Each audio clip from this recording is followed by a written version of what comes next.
So imagine if you quit at 1 year mark, I right? think about it all the time. Like, imagine if I quit. What do you think you would be right now? In the mall? In the mall? I don't know. you meet those people that have like multiple degrees, right? So they went to school, they got a degree, they started working that job, or couldn't even get a job that they wanted to, and they're like, oh, I guess I got to go back to school. You made it look so easy. So I thought, oh, I can do this. $250,000 last year of income. You got your 1099. You saw it. Did you know it was going to be that much? It was a day that I think I sold like 5 or 6 policies on the phone in one day. And I was like, oh, that's when I realized, like, okay, this is going to work. This is going to work. Yeah. Year and a half later. Yeah. The person at Burger King that's on the little microphone at the drive-through window. Right. Right. Yeah. It's like, no, like they just want a burger. Just We've talked about, I hate public speaking. I hate, being put on the spot. I hate all of this stuff. This right here. This is terrible. Welcome to my show of ordinary people doing extraordinary things, where we hear from regular people who got tired of living their ordinary lives and were not afraid to make that jump. You gotta be different. You can't be doing what everyone else is doing. You gotta create action. You gotta create momentum. So I'm looking for demand and I'm looking for mentorship because I wanted to know everything my mentor knew. People who are just like you and me. Hey, how you doing? My name is David Price. We're on another episode of Ordinary People Doing Extraordinary Things. We're in Cape Coral, Florida. Super excited. I got Miss Dana Berlin over on the show. She's a telesales ninja.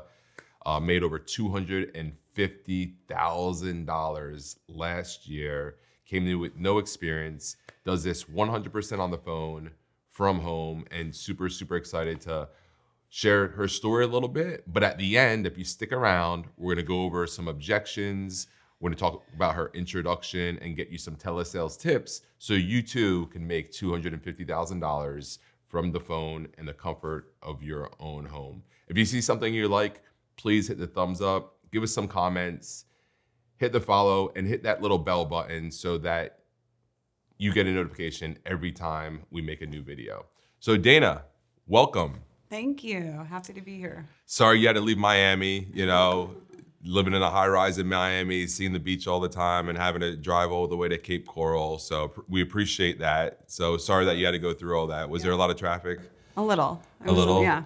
That's how I feel when I go to Miami to see you. I'm just stuck in traffic the whole time. Right, yeah. So. Wasn't too bad. So how does it feel? $250,000 last year of income. You got your 1099. You saw it. Did you know it was going to be that much? No, I didn't. It's hard when we get paid every single day, right? Yeah, it becomes like normal. You just, yeah. It's hard to like add those numbers up, right? Yeah, and I actually never add my numbers. I just see the deposits and that's it. It'd be easy if it's like a $20,000 a month. You're like, all right, well, 20 times 12 is 240,000. Yeah, right. So that's awesome. So great. Now, it wasn't always like this for you, was it? No, it was hard in the beginning. What was hard for you? I mean, well, I started in the field. It was just hard learning how to sell, like the whole process of, I started, knocking on doors and it just wasn't easy for me. I think a lot of agents, when they first start, they think it's going to be a lot easier than it really is. Can you relate? Did you go through the same thing? Yeah, and I think we talked about this in the past. The first time I went out with you, you made it look so easy. So I thought, oh, I can do this. And, it's just not that easy in the beginning. And I think that's why most people don't stick it out and succeed is because they're looking for, instant money. Instant money, instant gratification. They're just, I'm not good at this. Yeah. Right, didn't really try. So you felt like you weren't good at this? Yeah, I wasn't for like 2 years, or a year and a half. I don't know. Yeah. So imagine if you quit at 1 year mark, I right? think about it all the time. Like, imagine if I quit. What do you think you would be right now? In the mall. In working. the mall? I don't know. One of those people with the hair straightener trying to stop you in the middle of the mall? Well, and I don't know if I've ever said this, but that's what kept me going because when you go to Macy's and you see the old ladies like spraying perfume on people, I was like, well, that's where I'm going to end up if I don't make this work. Why do you think a lot of people don't think like that? Because obviously when people come to work with us, right, they're not happy with, there's something they're missing. So they come to work with us hoping it's going to be something else. And then within a few weeks or a few months, they quit. Where do you think they go? Do you think they go to the mall? Maybe. I don't know. I mean, I guess, I don't know. It does seem really hard in the beginning. And it is. And you know, I guess they don't have the same belief that it's going to work out. So you believed it was going to work out the whole time? Yeah. Really? I mean, no, but I didn't, like, the alternative was getting another retail job, going back to school, which I definitely didn't want to do because I hate school. So I was like, oh, let me just suffer a little longer and see if this works. It seems like the answer for everyone when like somebody's in a situation they don't like, it's like, I'm going to go back to school. Yeah. Right? You know, you meet those people that have like multiple degrees, right? So they went to school, they got a degree, they started working that job or couldn't even get a job that they wanted to. And they're like, oh, I guess I got to go back to school. Right. Yeah. And that's what I did. And the crazy part is like they go back to school for years and spend all this money. Yeah. But we can't get them to commit for a few months. Yeah, it's crazy. So it was about a year and a half, you think, before you really started like, oh, okay, I got this? Yeah, it was when I switched over, like, so after a year in the field, then I switched over to the phone. And I would say about 6 months in, I felt like, okay, it's going to be okay. So you sucked on the phone for 6 months? Yeah, I don't know if I sucked for 6 months. It was definitely better than being in the field, but I wasn't great until, I guess, 6 months in. About 6 months. And then around that 6 month mark, do you remember that? Is that like, because I remember in this business, there's a couple spots where I'm like, okay, I got this. Yeah. Like I saw the spark. Yeah. Did you feel that? Yeah, I do remember. It was a day that I think I sold like 5 or 6 policies on the phone in one day. And I was like, oh, okay. I think I remember we talked on the phone after that. Yeah, I think you were like fired up. Yeah. That's when I realized like, okay, this is going to work. This is going to work. Yeah. Year and a half later. Yeah. So do you think something changed? Like, is there one thing that happened? Like, how did you go from, you know, we'll stop using the word suck, not being great for a year and a half to 5 policies in one day?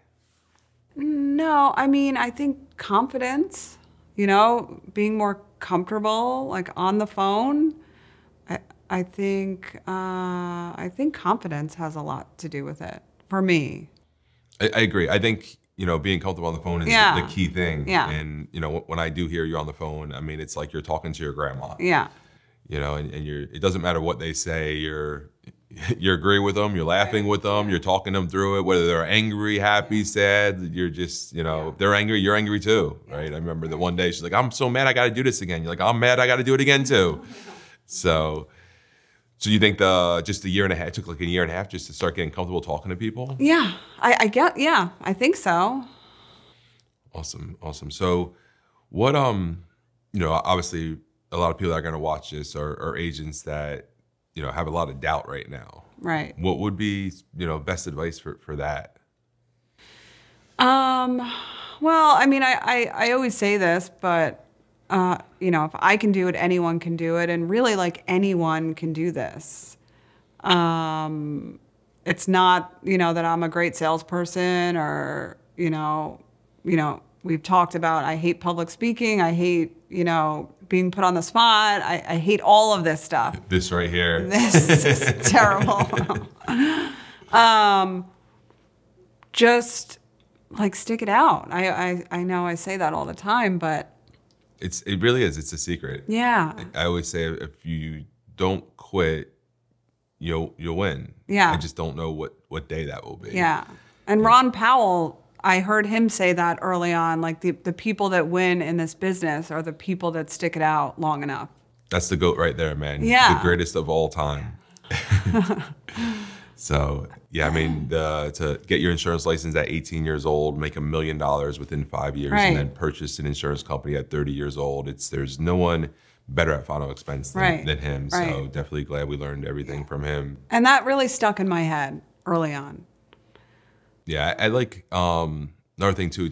He talks about like leads, right? Like Did your lead strategy change at all throughout the years? Yeah. Year and a half? Yeah. Because I know that's a big thing for success. And I Yeah. know you're just like all about leads. Yeah. And you weren't always though, were you? No, I mean, I was all about leads when you were Paying for them? paying for them. Yeah.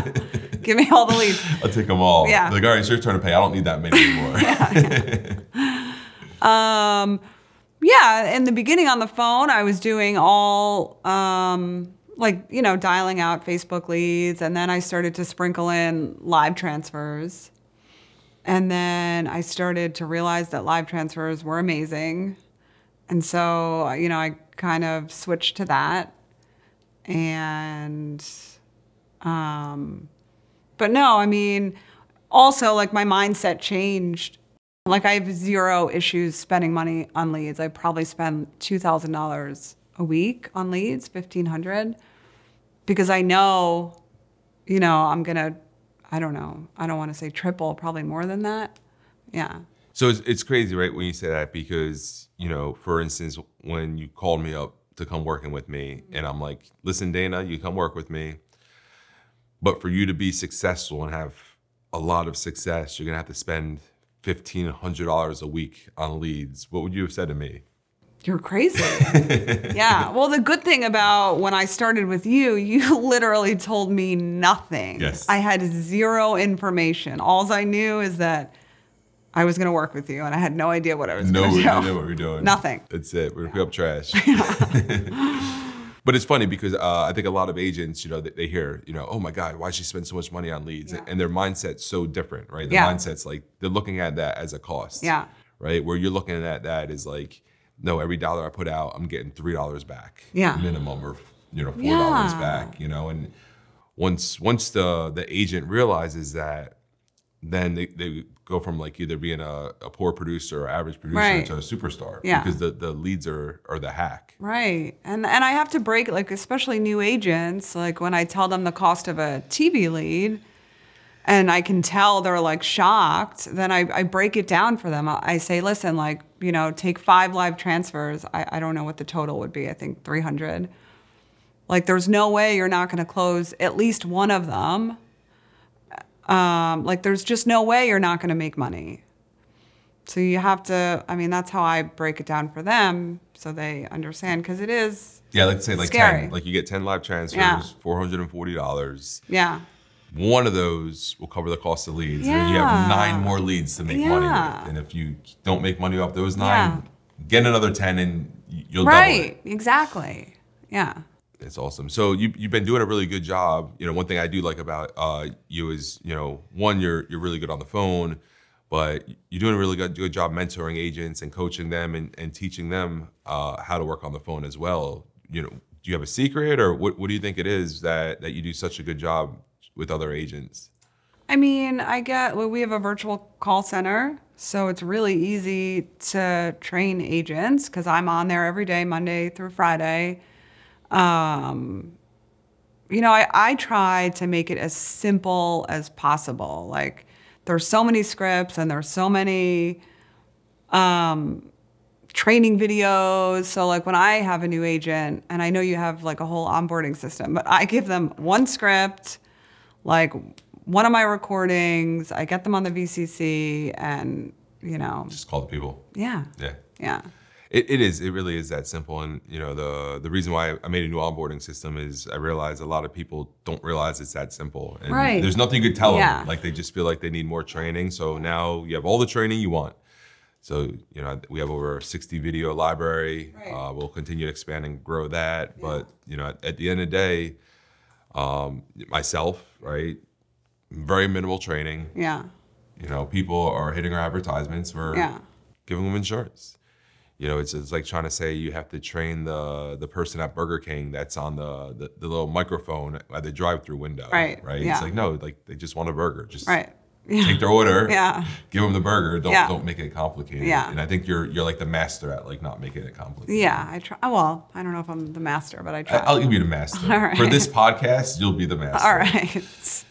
So what What are like some thoughts like about the future? Because obviously you just had the best income of your life. Have you ever thought you would make $250,000 last year? Was that even like no? Like you never like it wasn't on the cards? Like no. You're just good. My first year I made $20,000. So. But even in your life, like growing up, like did you have goals to make money like that, or you're just like 70 grand would probably be a good salary and that's cool? Yeah, I remember my best year in retail. I made like 70,000, but I was living in Philadelphia. I was living in it was a decent apartment. Cardboard box. Pretty much, not a great area.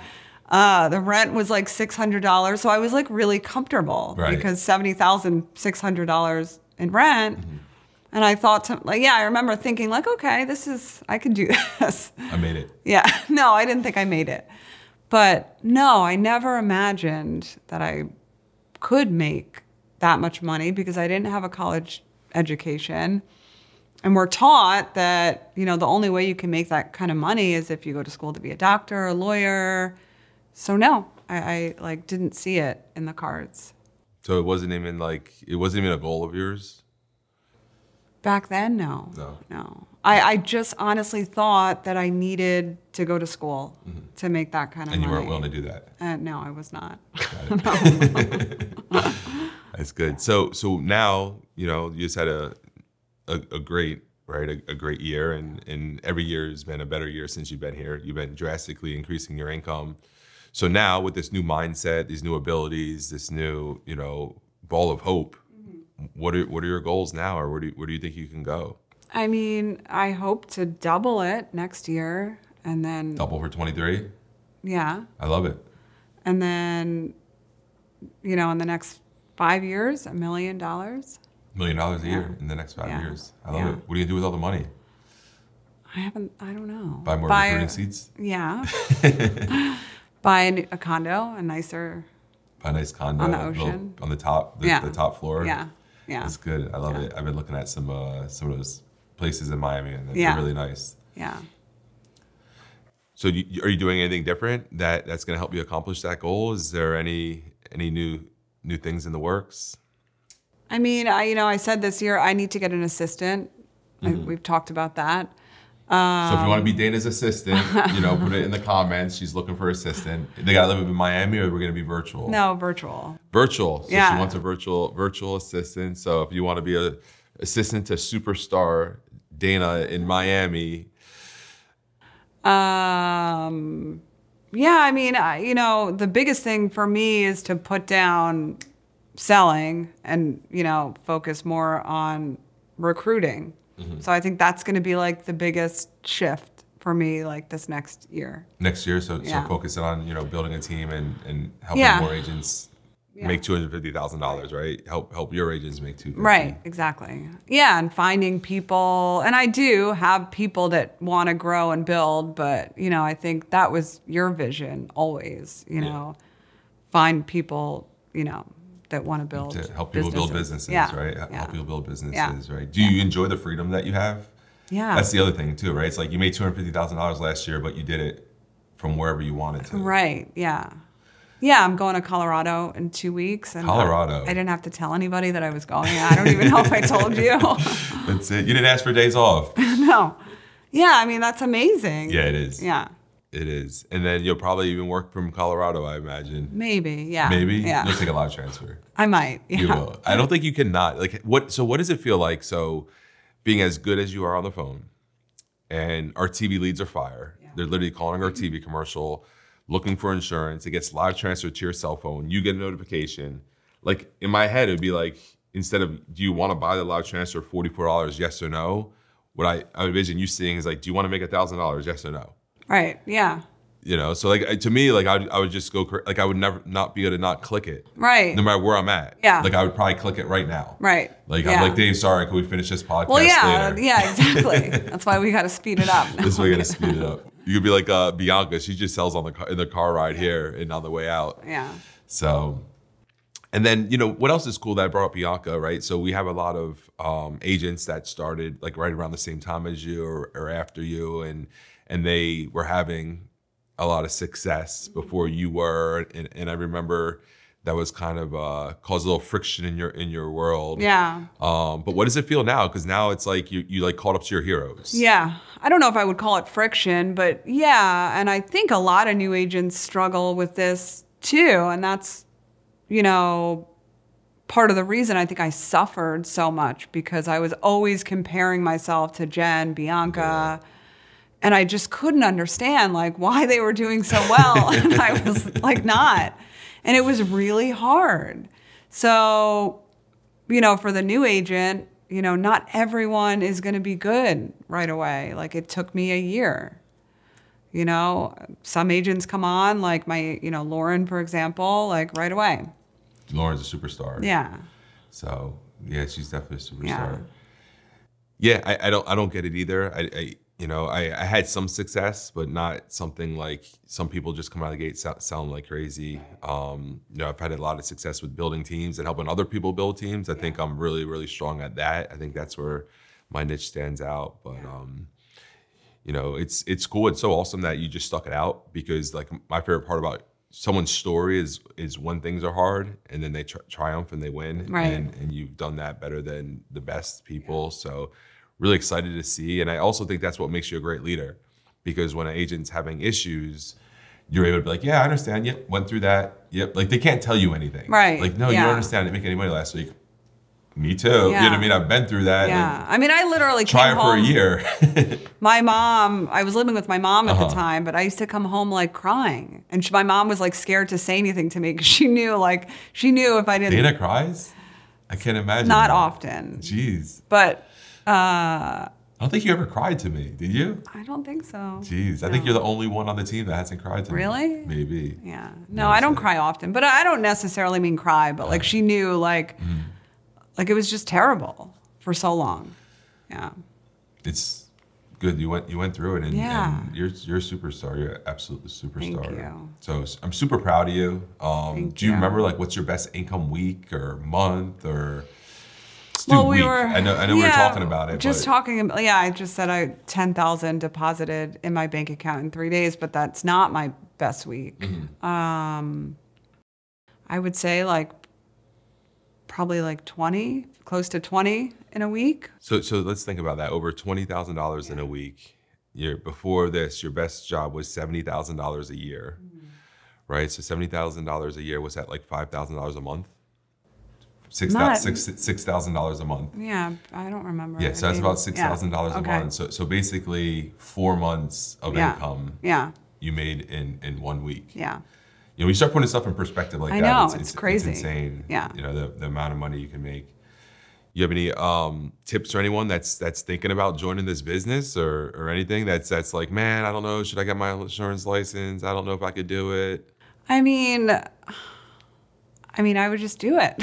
Like, why? Yeah. Just do it, right? Yeah. I know you were the best. Like, I remember you reached out to me. You're like, Dave, I want to work with you. I'm like, okay, here's fill this. No, I think I remember what I said. I think I said like, what are you doing? Can I do it too? Like it was something like that. And then you sent me the course. And he just sent you the course, right? And I started taking the course. He didn't tell you. Yeah. You didn't need to know. I knew this was going to be the end result. So yeah.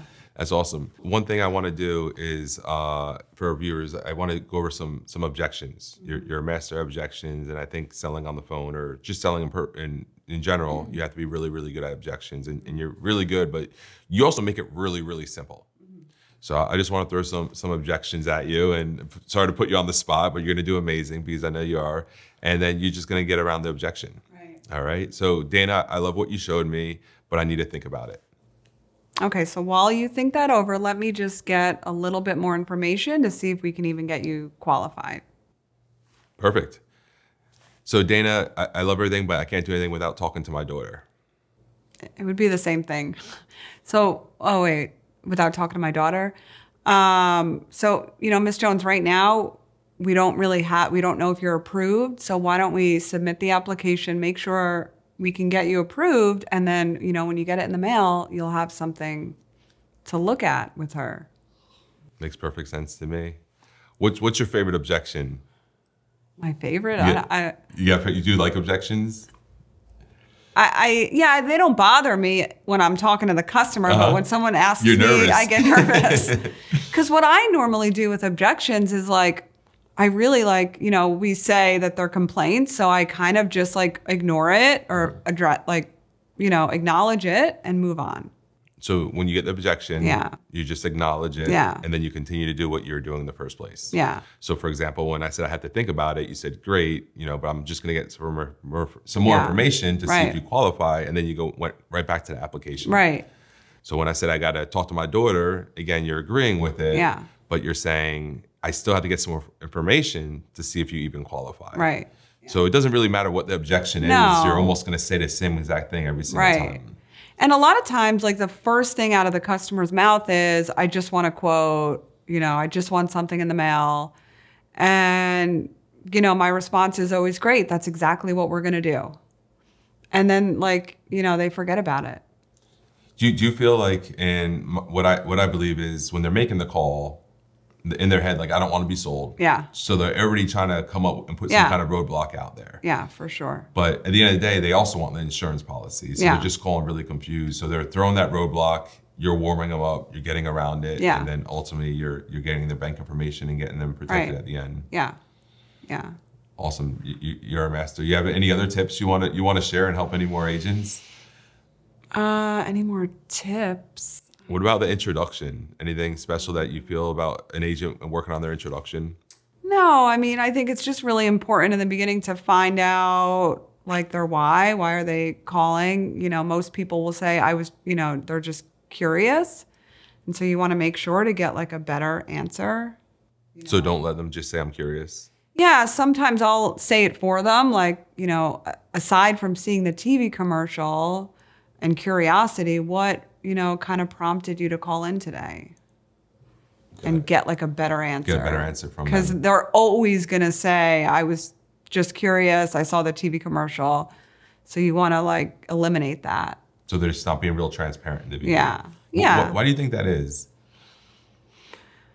I don't know. I mean, I guess because they don't want to be sold. And then if they give you the real reason, then that's your ammo at the end. That's your ammo. Yeah. Got it. So they're just on the defensive, and you just got to take your time and you know, get them to warm up to you and spend some time talking to them and kind of ignore the noise in the beginning. Just ignore the noise, continue to move forward. Right. As long as you're asking questions on the application, you're moving forward. Right. Right. So that's it. Yeah. That's awesome. Yeah. So, well, again, super pumped to have you come all the way down here. I know it was a little bit of a drive, and yeah, it was. I know how you don't like to be outside your comfort zone, so I'm definitely honored that you made it outside your comfort zone with us. I was like shocked the whole time I was driving, like that I was actually driving. Yeah, that's good. So I'm glad. Thank you. I'm honored that you're so shocked. But you know, you do run a virtual call center. You are on the phone on the virtual call center every single day. You know, you issue what, $30,000 a month in production on average. $20,000 to $30,000. $20,000 to $30,000 a month on average. Yeah. So people that work with you have an opportunity to listen to you and do that every single day. Yeah. Right? Yeah. I think you even sell on most weekends, don't you? Or did you I slowed down on the weekends just because of my daughter. I like to spend time with my daughter. I remember you used to have a rule that you would make a sale on Sunday before you went out with her. Is that still a thing, or you? I slowed down on slowed down that but rule? I used to. That was such a good rule. I know. I felt weird if I didn't like sell something on the weekend. It like kind of ruined my Monday. So I would always try to sell something on the weekend. Now it's like I have to sell something on Friday. Friday's the day. Yeah. As soon as it be Thursday. So then I can have the whole weekend off. The whole weekend off. Awesome. So, you know, you're hiring. Mm-hmm. I am hiring. From all over the country. Yes. Yes. And you'll train them personally. Yes. And they'll get to watch you and work with you on the virtual call center. And you'll also be able to train them real time. Right. Yeah. So they'll be able to talk to a client live, and you'll basically be like right there next to them, like you're in their living room. Yeah. And they can do it from their house. Right. 100% on the phone. Do you ever see clients in person? No. When's the last time? I don't know. 2018. 2018, right? Whenever I first started. Right? So so you'll literally show them how to do it 100% on the phone. Yeah. So good for single moms. Yep. Good for additional income. Good for anyone, right? Yeah. So if you're interested in talking or get in touch with Dana, how can they get in touch with you?